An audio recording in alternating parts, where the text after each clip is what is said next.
Muy buenas noches a todos. Buenas noches, Buenas profe. noches, profe. Buenas noches, profe. Buenas noches, profe.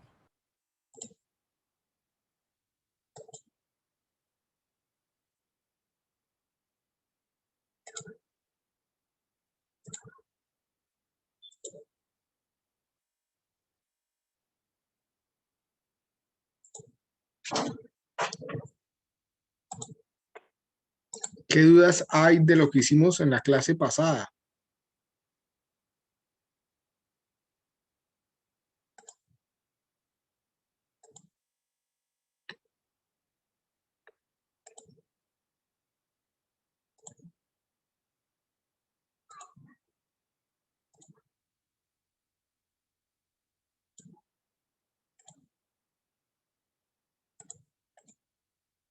¿Dudas? No, señor.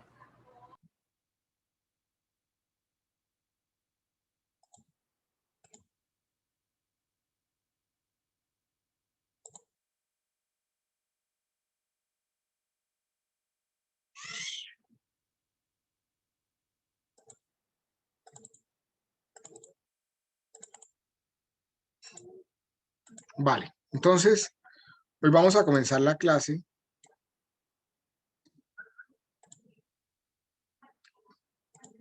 Digamos, explicando, ya hicimos la puesta a punto del modelo financiero en la clase pasada. Lo que vamos a hacer ahora es explicar qué compone ese modelo financiero, qué tengo que comenzar a analizar dentro de ese modelo financiero.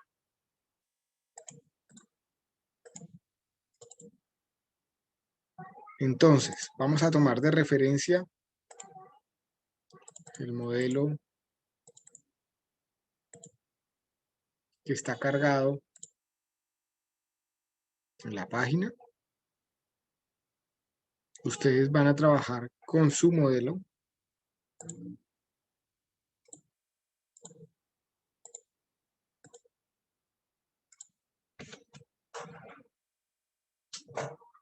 Con cada uno de sus modelos y así vamos a avanzar, ¿de acuerdo?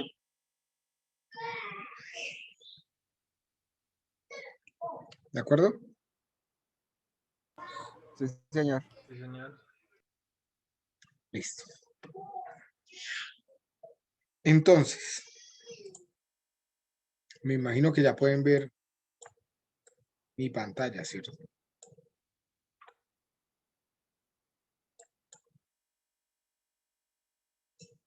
Sí, señor. Esto que vamos a hacer, que es comentar cómo se utiliza el plan financiero,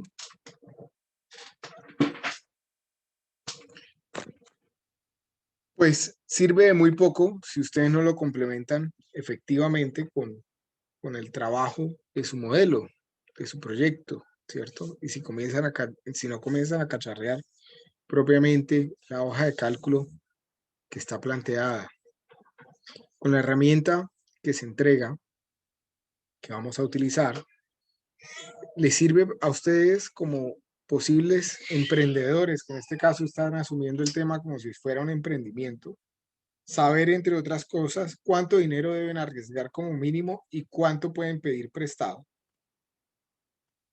o a un socio externo, cómo poder plasmar y traducir una idea en números, ¿cierto? En pesos, en unidades monetarias, cuánto le aporta su idea en términos económicos, cuántas unidades debe vender como mínimo, que básicamente eso sería encontrar el punto de equilibrio del negocio, y qué sueldos se pueden permitir en la nómina, etcétera. Y una serie de preguntas, la que ustedes quieran, que pueden resolver, ¿cierto?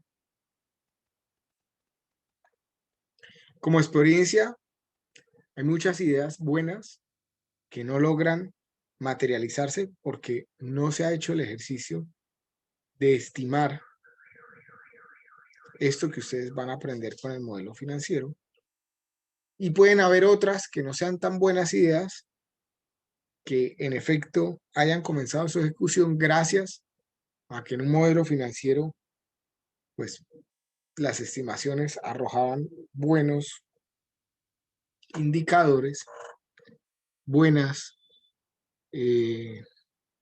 expectativas sobre el negocio, pero que a la hora de ejecutar, pues no se cumplieron los supuestos que estaban ahí planteados y probablemente el servicio termine no funcionando, ¿cierto? Pero lo que sí es claro es que si ustedes quieren en un futuro gestionar dinero,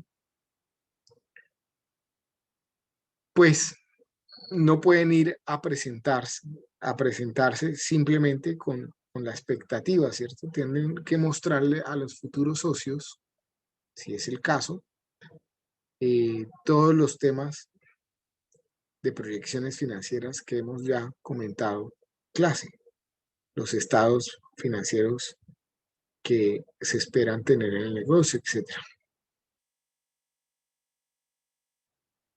¿Cómo se hace el modelo? Pues ya lo comentamos en la clase anterior, ¿cierto? Lo primero que hacemos es la estimación de la cuenta de resultados o el estado de pérdidas y ganancias. Para esto normalmente hay dos métodos en el modelo financiero. Uno sería primero estimando una cuota de mercado y con esa cuota de mercado pues ya tendríamos cuál es el volumen de ventas que el modelo proyecta en cada periodo.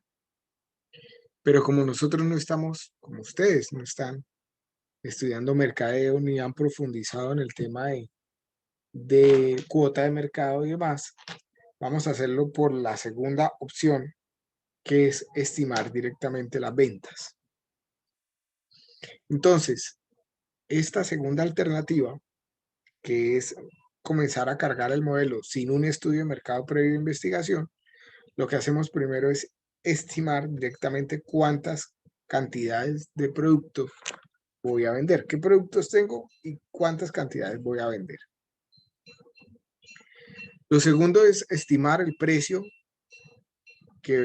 por el cual voy a vender esos productos, que debería ser ligeramente por debajo del de la competencia, si el producto es más o menos parecido. Eso ya lo hicieron ustedes, ¿cierto? En sus tablas, en sus plantillas que presentaron para la exposición.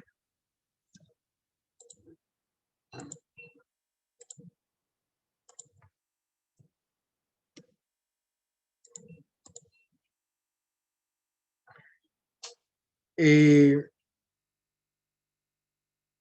lo registraron en la hoja ventas y costos, ¿cierto? Entonces, aquí cada uno de ustedes en sus proyectos estimaron qué productos tienen, qué valor de venta van a ponerle a cada uno de esos productos, que debe obedecer obviamente al valor similar al del mercado, qué costos tiene la producción de cada uno de esos productos, valga la redundancia, y eso lo hacen pues con el análisis de precios unitarios, que se supone que ustedes tienen que tener un análisis de precios unitarios para cada producto presentado, y con esto pues ya tienen estimaciones de ventas, ¿cierto? En el modelo financiero ustedes están trayendo en la celda C6, fíjense que está llamando al total de ventas en unidades, total de unidades o cantidades anuales vendidas. Este 36.400 que tengo yo acá, allá en sus respectivas hojas de cálculo, pues saldrán los mismos números que ustedes ya estimaron.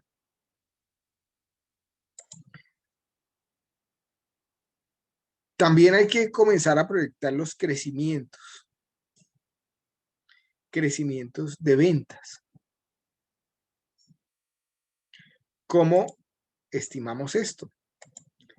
Pues fíjense que en el modelo financiero, ya en la fila 10, hay un tema de crecimientos de ventas.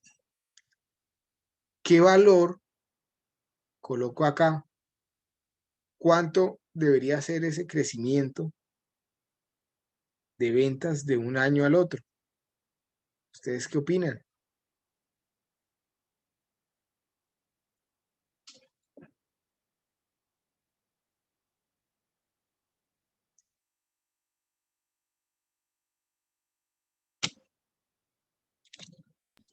Profesor, pregunta, ¿cuánto ve que es el porcentaje en ventas a medida que va aumentando los años?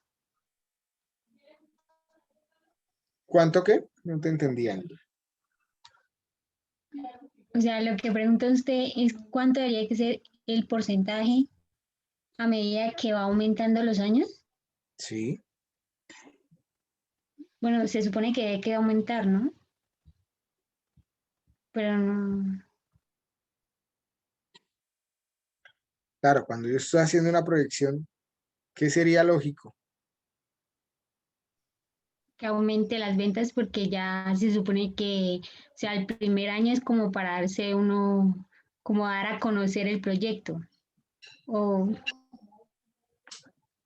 Sí, exacto. O sea, uno estima que los primeros años no van a ser el tope de ventas que va a tener el negocio, ¿cierto? Sino que esa consolidación se va adquiriendo después de ciertos años.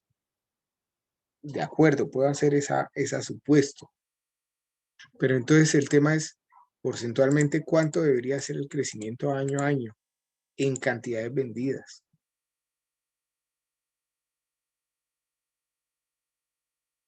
Podría hacerlo de varias formas, ¿cierto? O sea, si yo digo acá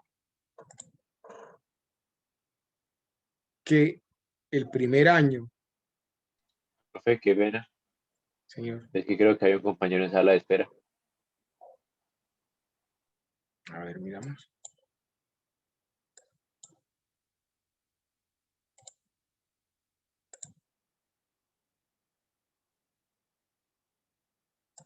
Ya, va. Si yo, por ejemplo, digo que este es mi negocio y para el primer año tengo estimado vender 140 productos diarios, que en este caso son, la gran mayoría son empanadas. Entre empanadas y las bebidas, que solo tengo limonada, voy a vender 140 productos diarios. Pensar en que voy a vender el próximo año 150 productos diarios, pues sería un crecimiento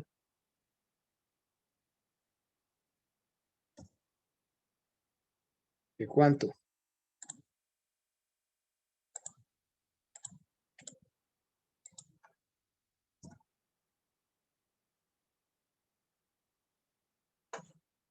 Esto menos esto sobre esto, de un 7%.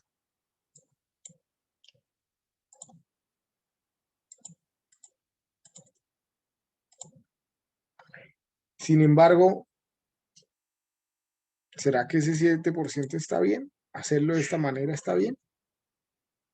¿Ustedes qué opinan?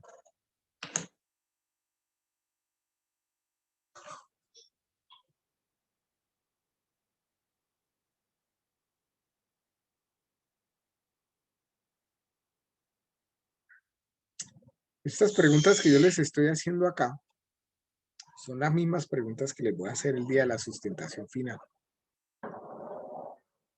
Luego, mi intención es que ustedes me ayuden a responderlas, que opinen.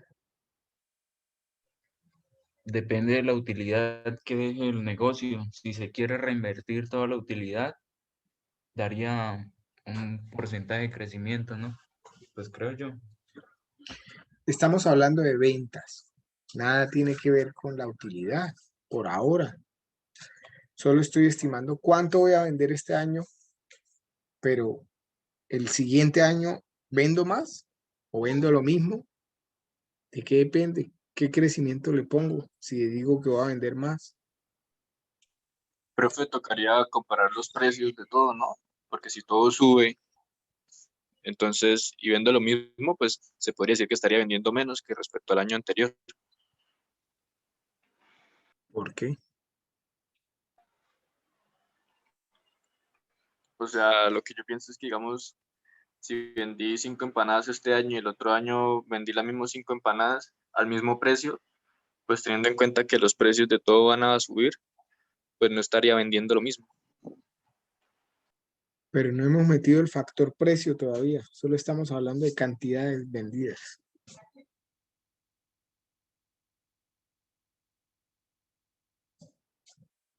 Yo abro un negocio para vender lo mismo siempre.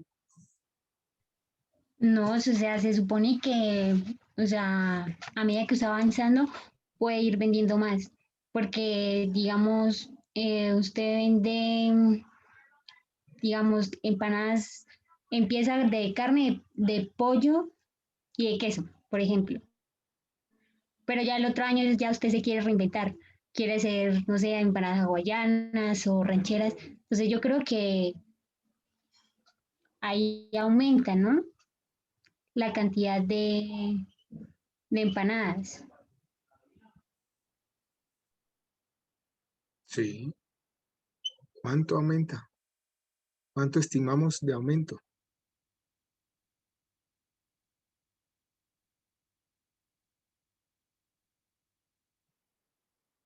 ¿Cuánto sería lo lógico que en una estimación podría considerar de crecimiento? Profe, ¿se podría proyectar un 10% mínimo? ¿Por qué? Lo mismo el PIB. ¿Quién dijo lo mismo del PIB? Yo, Nicolás. Ok, Nicolás, que no había visto, no vi cuando se prendió el micrófono. ¿Y qué es el PIB? ¿O qué refleja el PIB? El, como el nivel de producción, Producto Interno Bruto, como lo que se produjo internamente en el país. Entonces, lo que está diciendo Nicolás es la lógica del tema. Se supone, como ya lo dijo Angeli, que si yo abro un negocio, quiero tener crecimiento, ¿cierto? O sea, si Amazon hubiera, el día que abrió ese negocio, pensaban que solo iba a vender todos los meses 1000 libros y si le compran 1001, entonces no venden sino 1000 libros, pues estaría hoy siendo un almacén pequeñito, ¿cierto? O un negocio pequeñito. Pero fíjense que desde que abrió a hoy, pues cada vez vende más y más y más cosas y se diversifica, y etcétera, ¿cierto? Pero a la hora de hacer una estimación de un modelo económico, tener esos supercrecimientos tampoco es lo más adecuado, digamos, en el papel, ¿no? En el papel, en la realidad, los quiero. En el papel es lo que tengo que ser de alguna forma conservador para ver si esas expectativas conservadoras eh, arrojan resultados positivos en términos de, de los indicadores que me muestran si el negocio es conveniente o no hacerlo, ¿sí? Entonces lo que está diciendo Nicolás tiene más sentido. Yo puedo estimar que mi negocio va a crecer como crece la economía del país en el que estoy. Es decir, puedo decir que la proyección de crecimiento de ventas de mi negocio es la misma proyección de crecimiento de la economía. Y eso lo marca el PIB. Entonces, ¿cuál es la proyección de crecimiento de Colombia para el próximo año? ¿Quién sabe? ¿Dónde lo buscamos?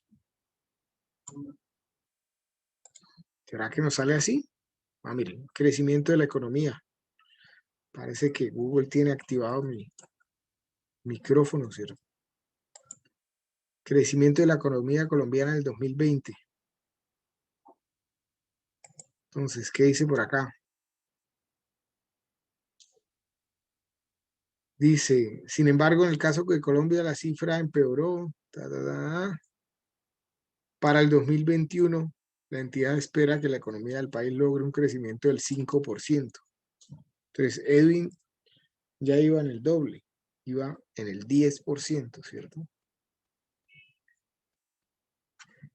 Si me pego a lo que ya acabamos de decir, yo podría comenzar a estimar entonces crecimientos de ventas de un 5%. Podría dejar ese 5, ¿cierto? Si quiero ser un poco más conservador, digo, bueno, no, los primeros años crezco por ahí un 3, después tengo unos buenos años en que crezco el 5 y después sencillamente me voy asentando en el negocio, ¿cierto? Por ahí un crecimiento residual de un 1%. Cuando ya, digamos, el negocio llega a su consolidación y probablemente sus ventas se vuelven un poco más estáticas. Podría estimar el crecimiento como lo hicimos acá. Bueno, si el primer año vendo 140 empanadas diarias, el segundo año ponerme una meta de 150, pues no suena muy descabellado, parece posible. Eso me daría un crecimiento no del 5, sino del 7%. ¿Puedo estimar ese 7%? Sí, pueden estimar el 7%. Lo importante es que cuando yo les haga la pregunta, ustedes tengan claro por qué pusieron el 7 y no el 5 o el 3. ¿Sí? Y ustedes me justifiquen por qué decidieron colocar ese crecimiento. Fíjense que, perdón, regálenme un minuto, por favor.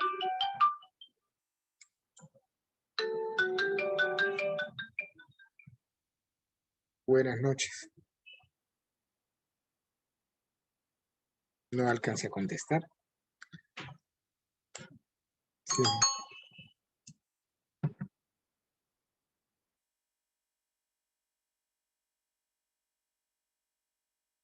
Ya.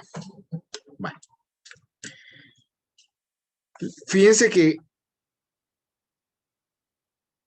no es muy normal, no es muy fácil estimar crecimientos de 2 dígitos, de más de 2 dígitos. Lo normal es que un negocio crezca entre el 1 y el 10%. Ya el 10% es complicado de conseguir. ¿Sí? Habrá negocios que crecen en ventas más del 10% al año, pero hacer una estimación de crecimiento por encima del 10% ya es muy arriesgado. Al final, que era lo que les iba a decir cuando entró la llamada y se me fue la idea, al final, recuerden que si yo digo que voy a vender muchísimo, pues cualquier modelo financiero se vuelve viable, ¿cierto? Cualquier negocio se vuelve un super negocio si yo digo que voy a vender muchísimo. Conseguir en la realidad vender muchísimo es lo realmente complejo, ¿cierto? Entonces, entre más austera sea mi estimación de ventas y mi negocio marque indicadores positivos de conveniencia, mejor. Eso es lo que me daría más tranquilidad. Yo suelo contar en este momento que por allá en el año 2018 se me ocurrió montar una repostería con un amigo.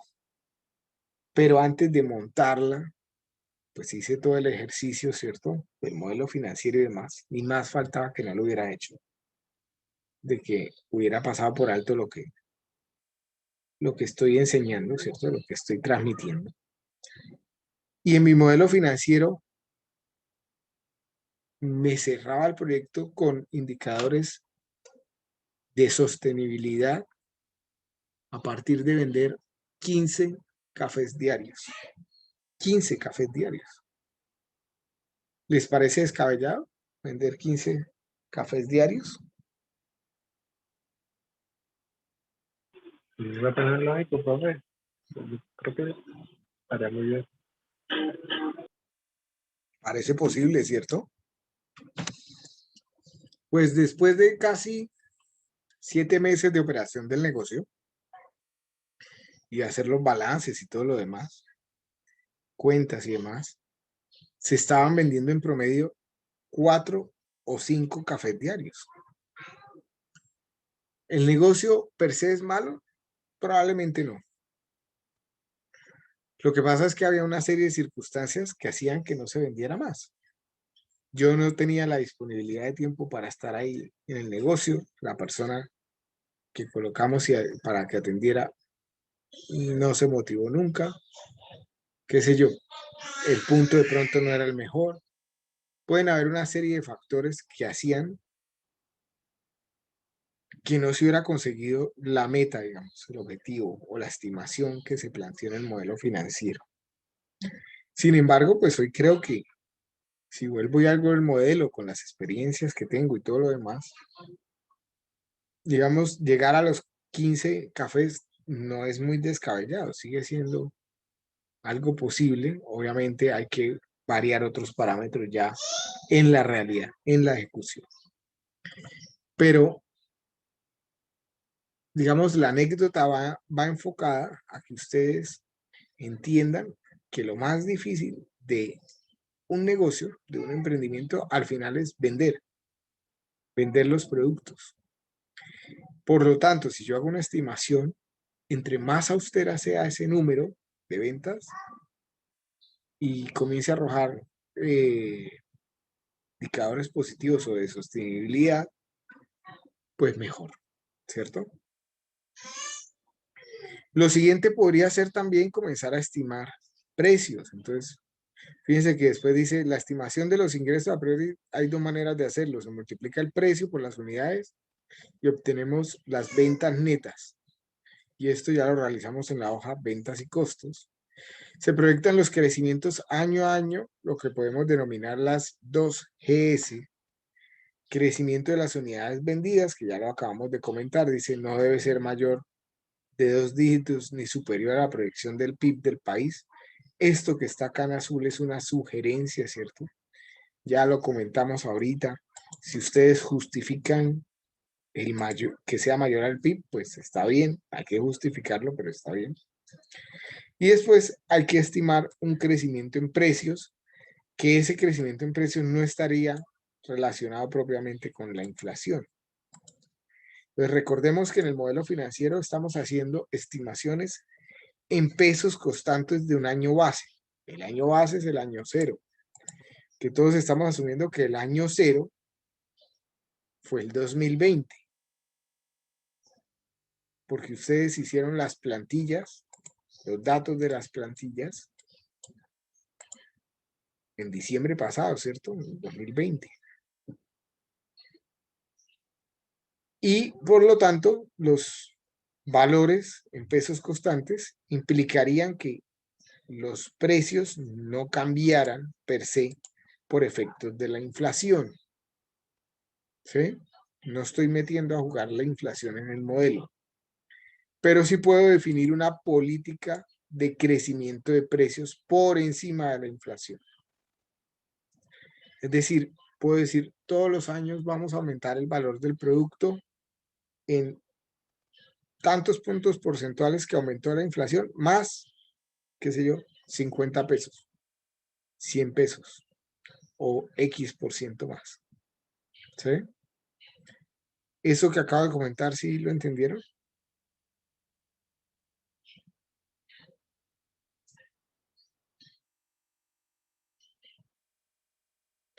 Voy a intentar hacerlo con un ejemplo. Entonces, si me vuelvo a mi hoja de ventas y costos, fíjense que el valor promedio del costo de las ventas, del valor unitario de venta, es 2.129. Me lo voy a apuntar por acá. Año cero, ya estimé 2.129. ¿Qué pasa si para el año 1 digo ya no vendo las empanadas a estos precios, sino que le subo 100 pesos? A cada una le voy a subir 100 pesos. 100 pesos que irían por encima de la inflación, ¿cierto? Entonces la primera 2.100, 2.100, 2.400, 1.900, 2.600, 2.600, 2.600, 1.600, 2.700 y 2.100. Fíjense que el valor ya no sería 2.129, sino 2.221. ¿Sí lo ven? Como la idea no es cambiar el modelo, me voy a devolver a todo lo que ya cambia aquí. Sencillamente hace que el año 1 sería 2.221.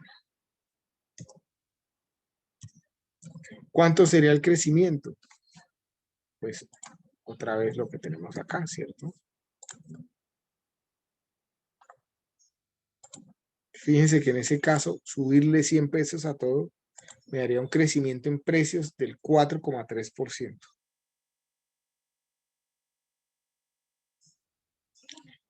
¿Qué pasa si yo defino una política de crecimiento de precios?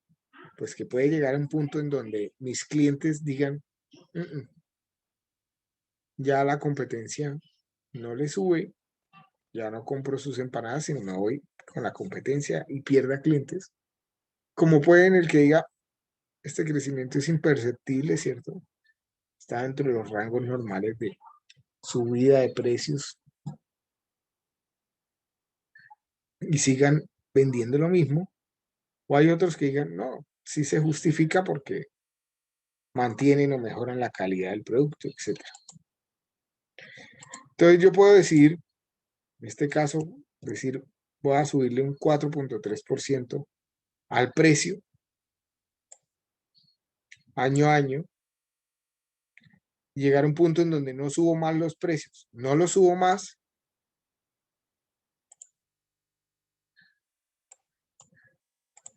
por encima de la inflación, ¿cierto? En el modelo sí estoy asumiendo que año a año se van ajustando por el valor de la inflación. O bueno, está el modelo en pesos constantes del año base. ¿Sí me entendieron el tema o no?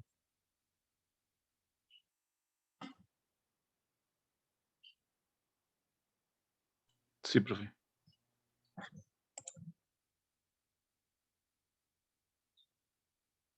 Entonces, por acá tenemos el diagrama de flujo de lo que hemos hecho hasta ahora, entendido de que tengo dos caminos, que puede ser una por cuota de mercado, con un estudio de mercado, o otro camino, que es el gris más claro, en donde estimaría primero unidades de venta, precio de lanzamiento y cuántas ventas tengo, y ya defino directamente las ventas. Lo mismo lo tengo acá, ya lo comentamos. La franja en gris, que es el tag de ventas, pues es el crecimiento compuesto proyectado que hay de estos dos que ya calculamos, que ya estimamos. Después sería el tema de estimación de costos de venta. Dice, supone determinar el costo que tienen los inputs, ya sean productos o servicios que se incorporan al producto o servicio que se vende. Y esto lo hemos hecho ya en los APUs de cada producto a vender. Pero hay que comenzar a entender que a medida que el negocio se va consolidando, pues se van generando relaciones con nuestros proveedores, se van generando mejores procesos de producción, y esto hace que se puedan reducir esos costos, ya sea porque los proveedores comienzan a reducirle al valor como tal, o porque en el proceso de producción necesito menos insumos para hacer lo mismo en la misma calidad. En empresas de producción es reducir el porcentaje que este costo supone respecto a los ingresos, mientras aumentan las ventas para reflejar las economías derivadas del mayor poder de compra y de la curva de aprendizaje. A esto que estamos comentando se le suele llamar como economías de escala. Eso, ¿cómo se come entonces en el modelo? ¿O a qué me estoy refiriendo? Pues que si bien yo definí un costo inicial de producción sobre el estimado de ventas, o sea, recordemos que el estimado de ventas del año cero es las unidades que ya dije que iba a vender por el valor promedio, me da unas ventas totales al año que es de 77.480.000 en mi caso, que es este mismo número que tenía yo por acá en mi hoja de ventas y costos. Pero también había estimado unos costos de producción de 24 millones, o sea, de los 77 millones que recibo por las empanadas vendidas, 24 millones se gastaron haciendo las empanadas. Y eso también ya lo habíamos definido por acá. Lo que está haciendo el modelo es decir, bueno, esta estructura de costos es un 31%. El 31% de las ventas se gasta en solo producir las empanadas, ¿cierto? Entonces podría comenzar a asumir de ahí en adelante que los costos van a tener siempre ese mismo porcentaje, o podría comenzar a estimar economías de escala por efectos de que los proveedores me pueden hacer rebajas por el simple hecho de que ya conocen al cliente, etcétera, o que en los mismos procesos de producción se vayan siendo cada vez más eficientes y entonces tengan menos gastos. Si es así, pues yo puedo estimar un decrecimiento de, qué sé yo, un punto porcentual cada año, ¿cierto? O lo que ustedes consideren, o un par de años en donde en efecto el tema de crezca, pero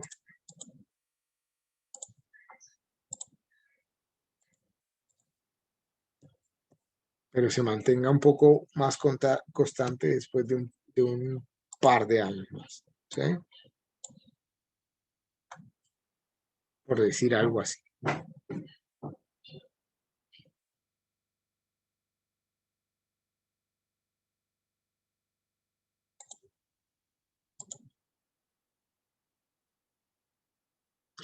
Después lo que me calcula el modelo es mi margen bruto.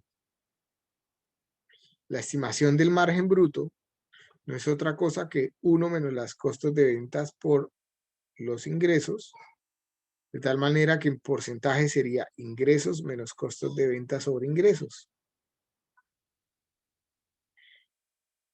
Por lo que si estimamos los costos de las ventas, pues ya conocemos también cuál es nuestro margen bruto. Yo podría tratar de investigar cuál es el margen típico de ciertos sectores, ¿cierto? Porque digamos que el sector de comidas, que es lo que estoy haciendo yo en este proyecto, es normal encontrar ese tipo de margen que ustedes están viendo acá, entre un 65 y un 75% de margen.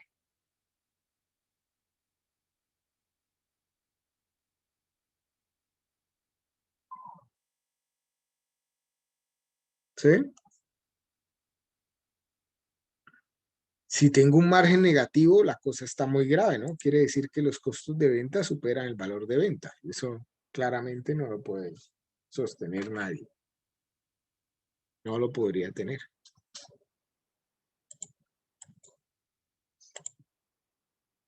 Lo siguiente que tenemos que tener presente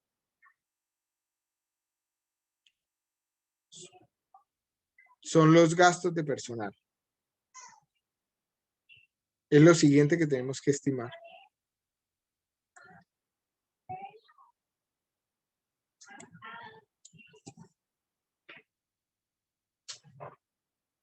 Para los gastos de personal, ustedes ya hicieron una tabla de recursos humanos, ¿cierto? Perdón, voy a apagar aquí la cámara porque se vuelve molesto a la hora de intentar manejar aquí el menú.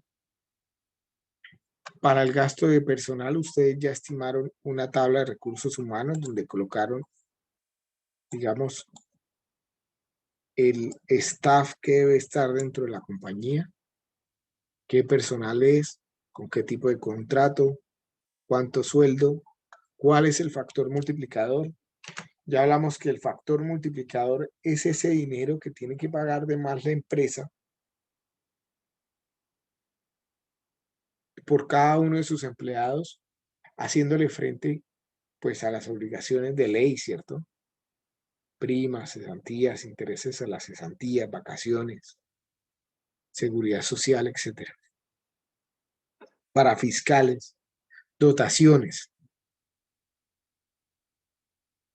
Pero también ustedes ya definieron en su reporte inicial de proyecto un organigrama inicial y un organigrama consolidado. ¿Con qué objeto? Pues porque ustedes mismos dijeron que para iniciar su proyecto, la mínima estructura organizacional que requerían era una, pero cuando ya esperan que su negocio esté consolidado o en plena forma de producción, pues su estructura organizacional es otra. Entonces, eso es muy importante porque en la hoja de recursos humanos debe estar cargada toda la estructura organizacional consolidada y obviamente discriminar acá en la columna K cuáles entran desde el principio y cuáles entran ya en la etapa de consolidación. A la derecha sobre la columna N tenemos los dos valores, cuánto es el valor inicial y cuánto es el valor consolidado. Total, pues, ya no sería consolidado, sino total. Y tenemos por acá abajo una estimación de crecimiento. Crecimiento en las nóminas. Si nos vamos al modelo financiero, también tenemos unos gradientes de crecimiento de ese personal. Gradientes de sueldos.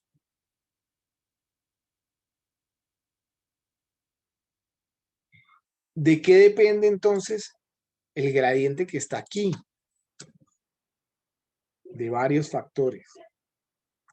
Primero, si en los primeros años, o sea, se supone que mi negocio va a estar consolidado en el año 5 y por eso aquí aparece ese 69,24%, que es el crecimiento de llevar mi estructura de personal de 28 millones a 48 millones, que estimé yo acá, ¿cierto? De 28 a 48. Pues lo puedo colocar de totazo en el año 5 o lo puedo ir haciendo de manera gradual, año a año.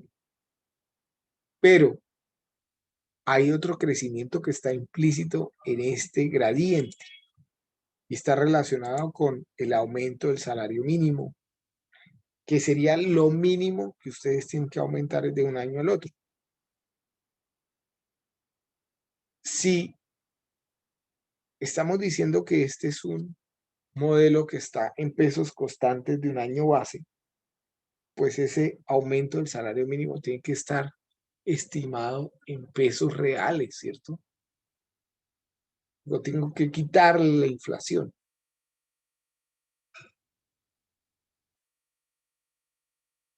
Y comenzar a estimar en promedio cuál ha sido la fluctuación. Para eso ya teníamos un ejercicio, ¿cierto? Ya habíamos, cuando vimos interés real, interés constante, pues hicimos un ejercicio, ¿cierto? Que ahora no recuerdo dónde lo tengo, pero lo estoy buscando por acá. Por acá está. Interés corriente e interés real. Voy a abrirlo para hacer un pequeño recorderis acá.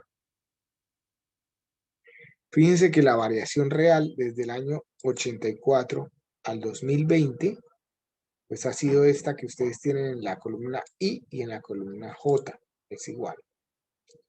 Pero si tomamos la de los últimos 10 años, fíjense que la variación real osciló en promedio en 1,58%.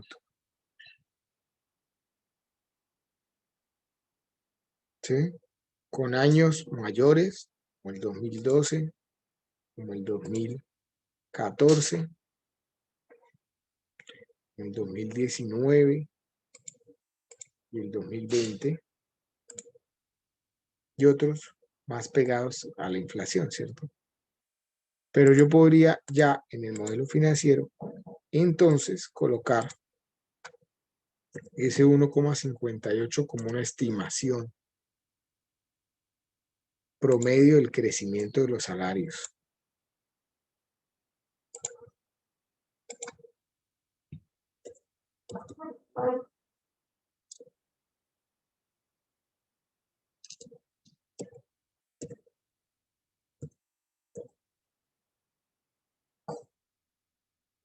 ¿Es claro lo que estamos comentando o no?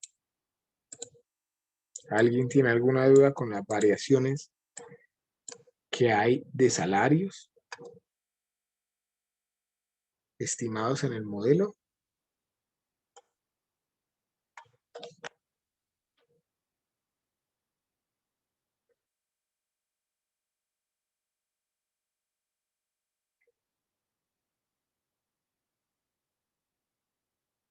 No, señor. Vale. De forma similar, a ver si no me estoy saltando, tenemos unos gastos fijos o recurrentes, ¿cierto? Ustedes ya calcularon en la hoja de gastos fijos que están asociados con los arriendos, los servicios públicos, la papelería, los seguros, etc. Esos también tienen una estimación para cuando se comienza el negocio y otra para cuando está consolidado. Y obviamente el crecimiento entre esas dos etapas pues se tienen que reflejar en algún momento en el modelo. Hay casos en los que ustedes, por ejemplo, en sus estrategias y planes o en su misión o en su visión del proyecto, dijeron que a los X años querían tener tantas sucursales abiertas. Bueno, pues si ese es el caso, obviamente para cada sucursal debe haber un grupo de trabajo que atienda dicha sucursal, o sea, habrá un crecimiento en nómina producto de esa visión, pero también habrá unos crecimientos de los gastos fijos producto también de esa visión, de tener nuevas sucursales, etc. Entonces, si eso está en la visión, tienen que modelarlo, tienen que ser coherentes en la modelación. Esto que acabo de decir, ¿sí me lo entendieron?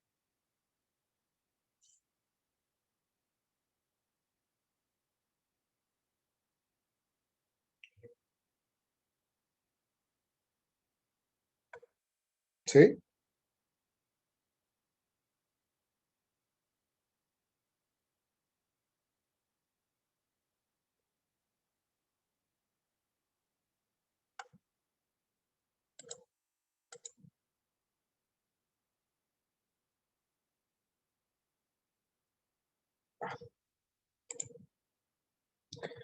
Lo siguiente tiene que ver con los impuestos que no están asociados con la declaración de renta,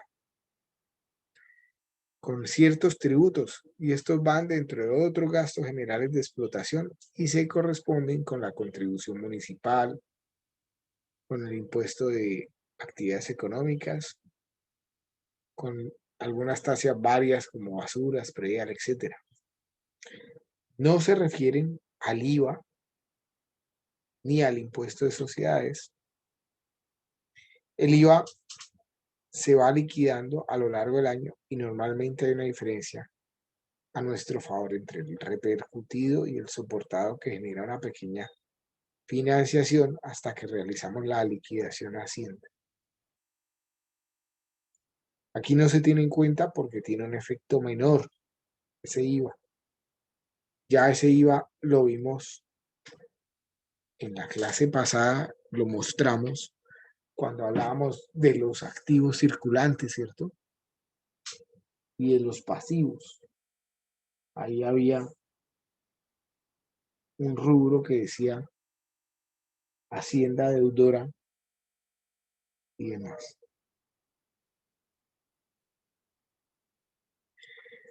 Entonces, revisando nuestro flujo de caja, lo primero que vamos a hacer es la estimación de ventas, estimación de costos, estimación de costos de personal, de gastos recurrentes y de impuestos que no estén asociados con la renta.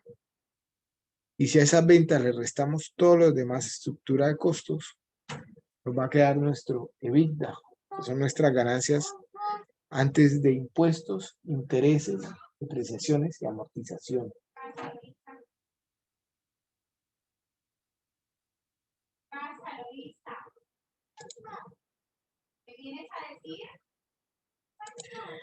Y eso nos da nuestro EBITDA. El EBITDA es un indicador muy importante. ¿Por qué? Preguntémoselo a Google.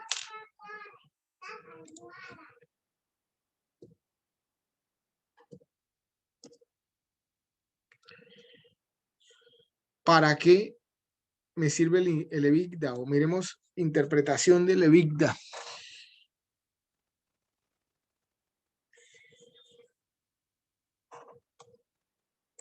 A ver qué nos dice. Vamos a cerrar por acá.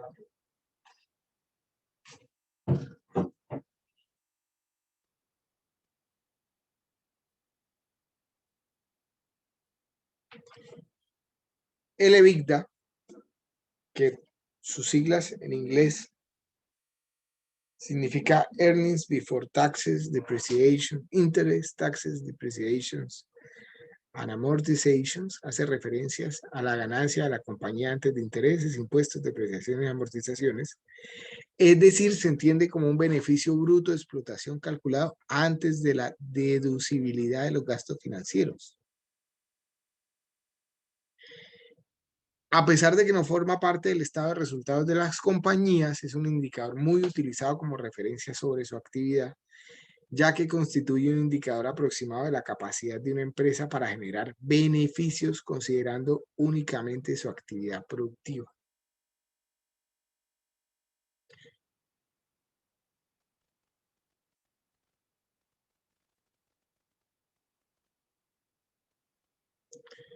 ¿Cómo se calcula? Bueno, eso ya lo vimos, ya llegamos hasta allá, ¿cierto? Es necesario aclarar varios puntos para no incurrir en una mala interpretación del EBITDA. Dice, el objeto de este indicador no es medir la liquidez de la empresa, ya que aunque incluye las provisiones y amortizaciones, no tiene en cuenta otras salidas de tesorería como los pagos financieros o las ventas y compras que aún no se han hecho efectivas. Al no considerar el endeudamiento de la empresa, es posible que un gran EBITDA sea consecuencia de un elevado grado de apalancamiento. Y al eliminar las amortizaciones productivas, no tiene en cuenta las inversiones productivas realizadas ni en el pasado ni en el periodo actual. A ver, revisemos qué más nos puede decir el EBITDA. ¿Para qué me sirve ese EBITDA?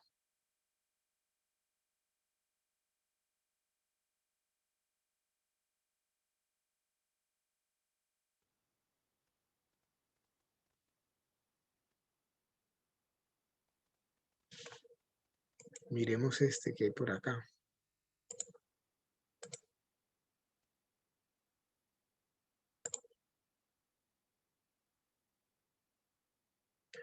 Dice, ¿qué es el EBITDA y para qué sirve?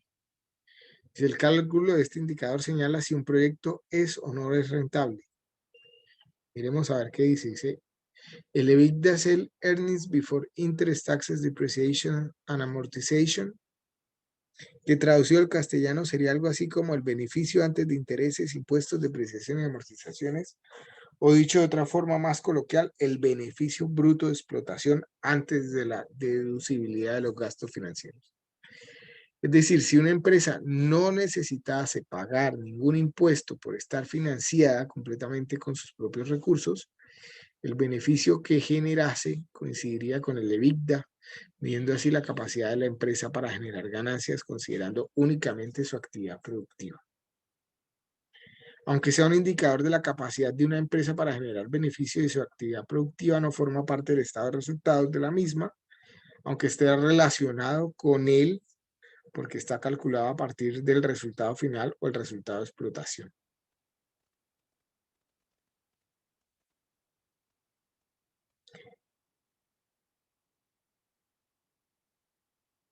La prensa económica ha hecho familiarizarnos con este término al usarlo con frecuencia en la información que aborda sobre las empresas, consiguiendo que se incluya en nuestro lenguaje financiero. El término nos viene impuesto del exterior sin que exista en nuestra normativa contable ningún indicador que se pueda considerar homólogo. Según expertos, uno de los motivos principales por lo que este indicador de los resultados de una compañía, siendo tan utilizado en las valoraciones, se ha extendido tan rápidamente, se debe a que es más difícil de manipular en lo que a contabilidad se refiere.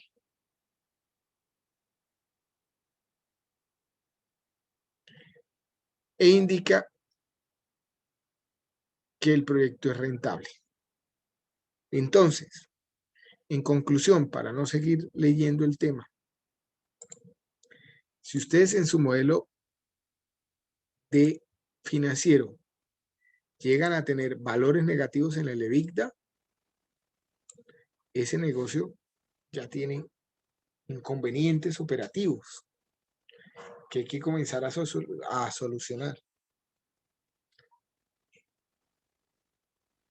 Ese indicador me está diciendo si el negocio puede ser rentable.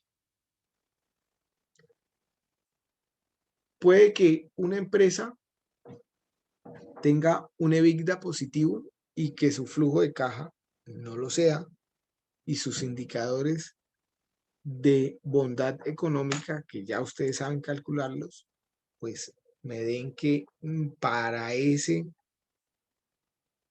inversionista en específico no valga la pena hacerlo, pero puede que para otros sí. Por lo tanto, muchos inversionistas se fijan en el EBITDA proyectado de la empresa, independientemente. Obviamente, eso si yo quiero estructurar una idea y venderla antes de ponerla en ejecución, simplemente vender la estructuración de la misma. Si yo quiero poner en ejecución mi idea, obviamente el flujo de caja es el indicador importante para evaluar el proyecto, porque es el que me dice si en efecto hay o no hay dinero suficiente cuando ya entre en ejecución. ¿Sí logran entender la diferencia entre uno y otro?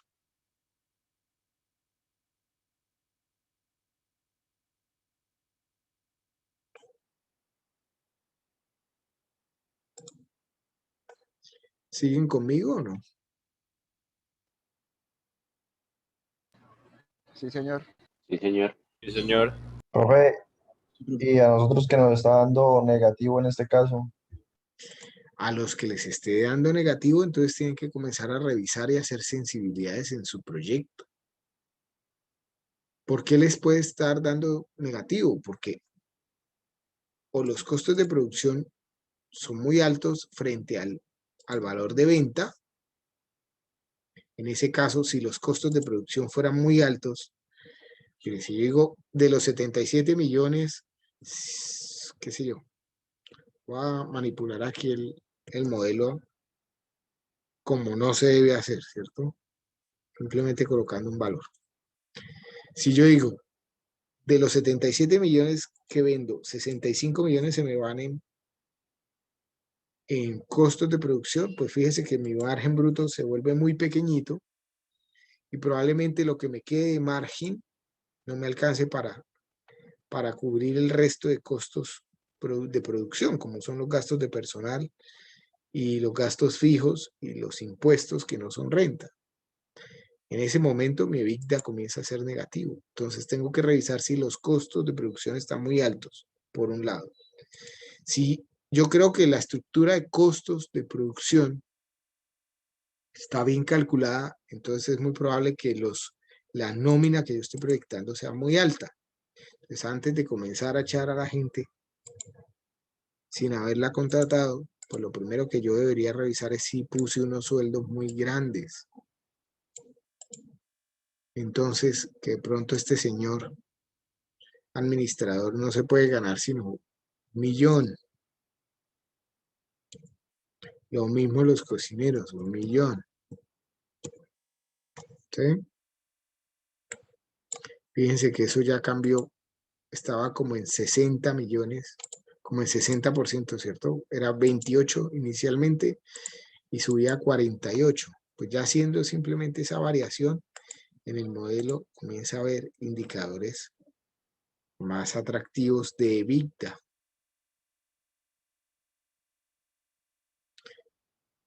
Lo otro son los gastos fijos. Entonces, puede ser que la estructura de gastos fijos esté muy alta, arriendos muy costosos o servicios muy costosos. Tendría que comenzar a revisar. Si yo hago todas esas sensibilidades y mi EBITDA sigue siendo negativo, pues la cosa no pinta bien. De entrada, ya salvarla es muy difícil.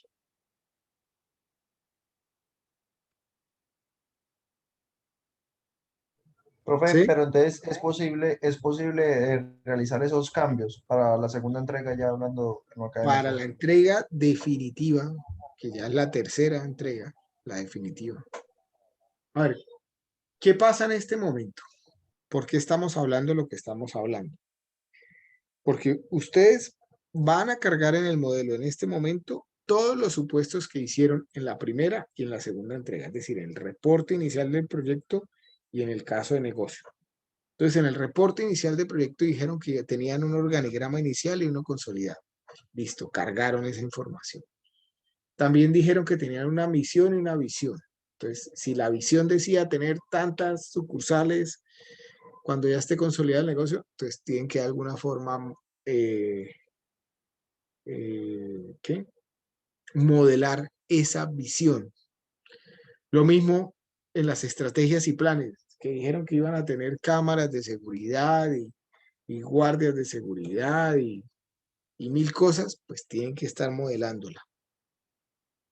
Que cuando ustedes ya comenzaron a revisar los indicadores y los análisis que les está arrojando el modelo, eso, con todo lo que ustedes querían tener, no es posible financieramente. No quiere decir que ustedes se quedan ahí quietos. Hay que intentar viabilizar el negocio. Entonces hay que comenzar a revisar y a comenzar a hacer sensibilidades. ¿Qué es hacer sensibilidades? Pues lo que estamos haciendo ahorita. Muestra a ver, ¿será que los crecimientos de ventas, será que mis números de ventas están muy bajitos? No, definitivamente ahí no toco nada. Esa es la que menos debo tocar. Recuerden que si esa la toco, subo esto al infinito y más allá, como dirían Bob Lightyear, es el tema. Pues sí o sí viabilizo mi negocio, ¿cierto? Pero ese es el último factor que debo tocar, de las ventas. Entonces, si yo ya estimé unas ventas y creo que esas ventas son posibles, no comienzo todavía a pensar en que puedo vender un poquito más. Entonces, subámosle un poquito. No. Dejemos eso quieto ahí y más bien pensemos si puedo subirle más bien un poco al precio, si el mercado está dispuesto a pagar un precio un poquito mayor. Miremos si puedo reducir en los costos de ventas. O sea, si de pronto algo yo estimé está muy alto en los costos, o si las cantidades que estimé están muy altas, podrían ser más bajitas, etc. Eso va a afectar al final mis costos, ¿cierto? De venta. Miremos si la estructura organizacional se puede reducir, o sea, que yo tenía para hacer empanadas un cajero, un cocinero, un administrador. No, pues, pero a ver, yo creo que con solo el cocinero y el cajero me bandeo, ¿cierto? O este negocio puede comenzar a andar bien, ¿sí? Lo mismo los gastos de explotación. ¿Será que yo saqué un arriendo muy costoso? ¿Lo puedo reducir? Los servicios también se podrían reducir, etc. Y una vez tenga afinado todo mi modelo financiero, pues tengo que hacer el documento final, que es ajustar todo para que hablen lo mismo, el documento en prosa escrito con el modelo financiero que ustedes vayan a presentar. ¿Sí?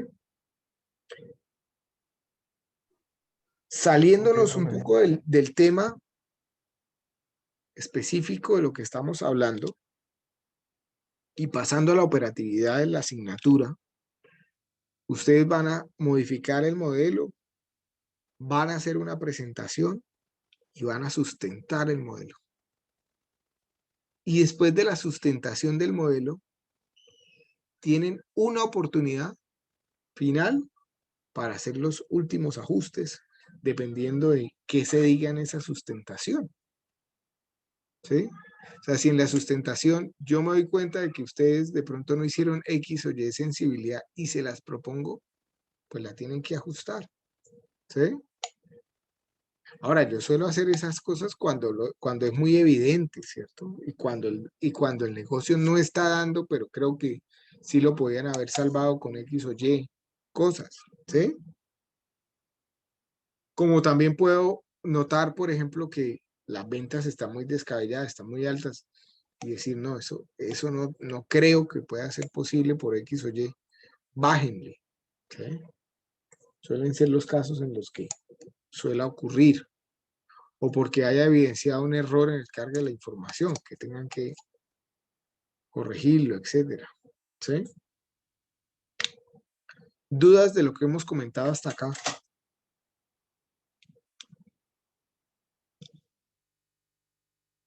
Llegamos en este momento hasta la EBITDA. ¿Dudas?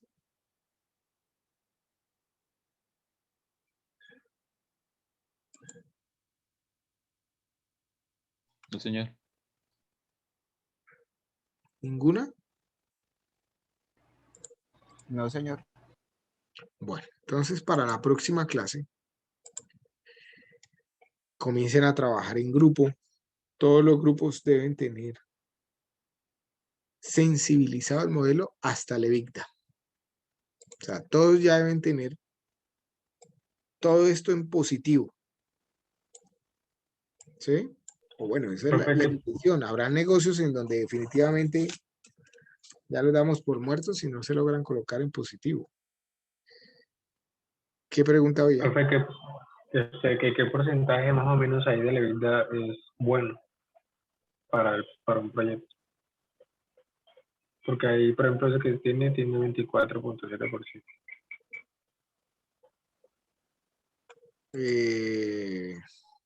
Es que eso depende de los sectores en que esté cada uno de los proyectos. Hay sectores en donde el EBITDA debe ser más alto que otros.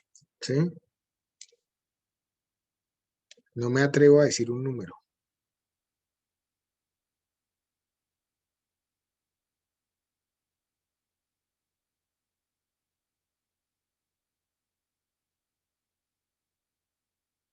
Pero entonces, después que dé positivo esos valores, pues consideramos. Claro, la tarea inicial es que el EBITDA sea todo positivo.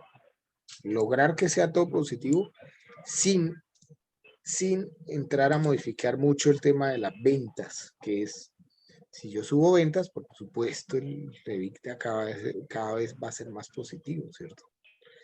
Si yo digo esto por 3, pues fíjense que varía considerablemente, ¿no?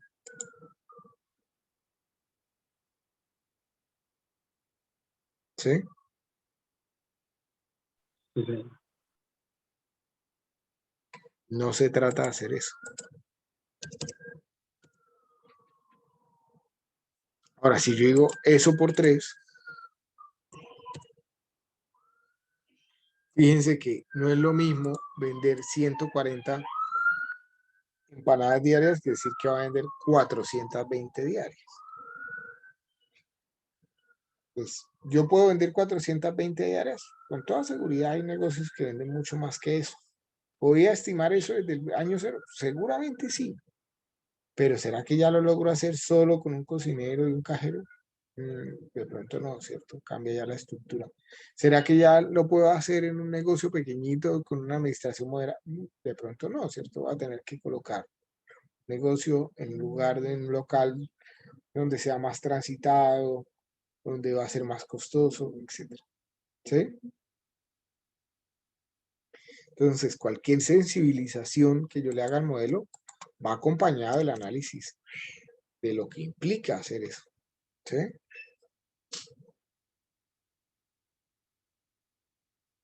¿Sí me siguen? Sí, señor. Vale. Dejemos hasta acá. Y la tarea entonces es para el próximo lunes todos tener ajustado hasta la EBITDA. ¿De acuerdo? Sí, profe. Vale. Muchas gracias a todos. Nos vemos el lunes. Hasta luego. Hasta luego, profe, gracias. Luego. Hasta luego, profe. Hasta luego.